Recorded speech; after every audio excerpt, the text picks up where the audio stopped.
मित्रों नमस्कार। आशा है आप प्रसन्न होंगे, स्वस्थ चित्त होंगे। आज का सत्संग है अष्टांग योग,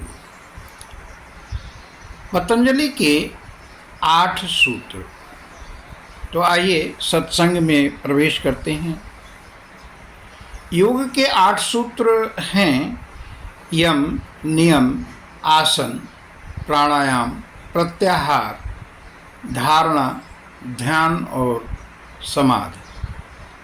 तो पहला और दूसरा है एम और नियम।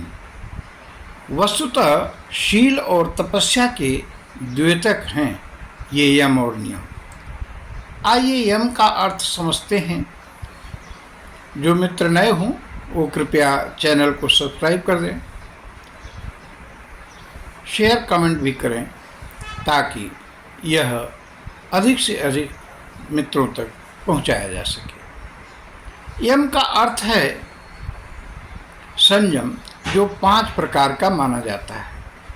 अहिंसा, सत्य, अस्तेय, चोरी न करना अर्थात दूसरे के द्रव्य के लिए लालच न करना, ब्रह्मचर्य तथा अपरिग्रह।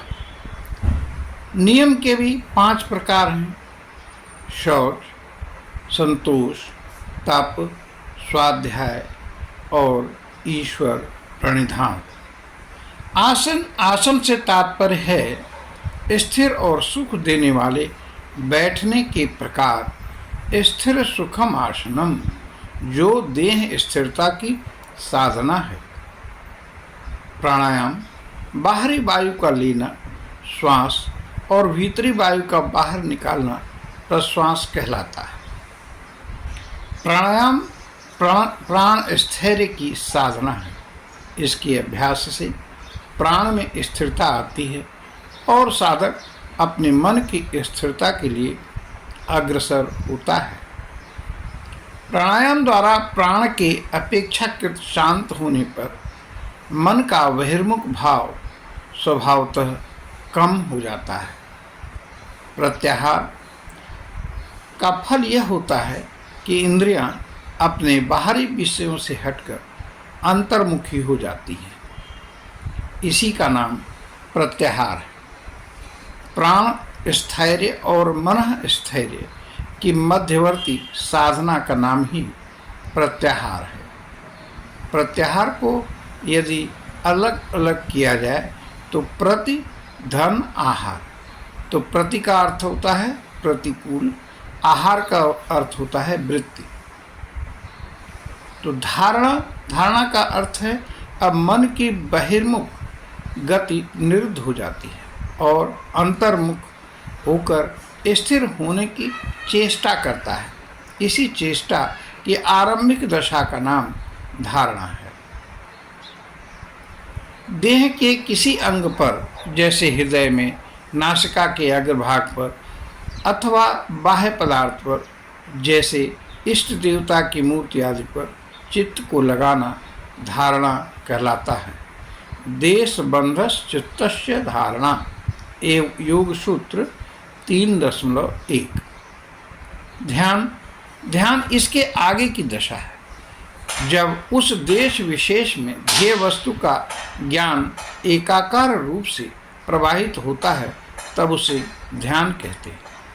समाधि, ध्यान की परिपक्वावस्था का नाम ही समाधि है। अपना स्वरूप शून्यवत लगने लगता है और एकमात्र चित्र आलंबन की ही प्रकाशित होता है।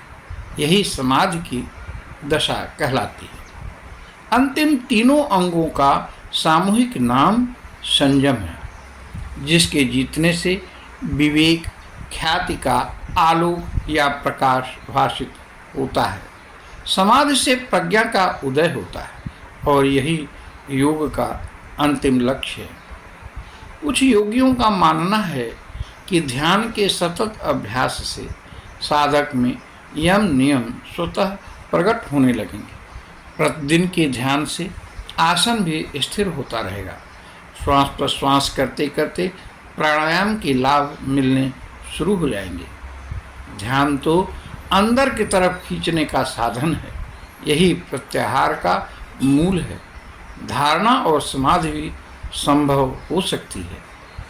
इसके लिए हार्टफुलनेस का अनुसरण किया जा सकता है। सर्वे भवन्तु सुखिनः, सर्वे सन्तु निरामयाः, सर्वे भद्राणि पश्यन्तु, मा कश्चित् दुःखभाग् भवेत्। ओम शांति शांति शांति। आप सभी का बहुत बहुत धन्यवाद। प्रणाम।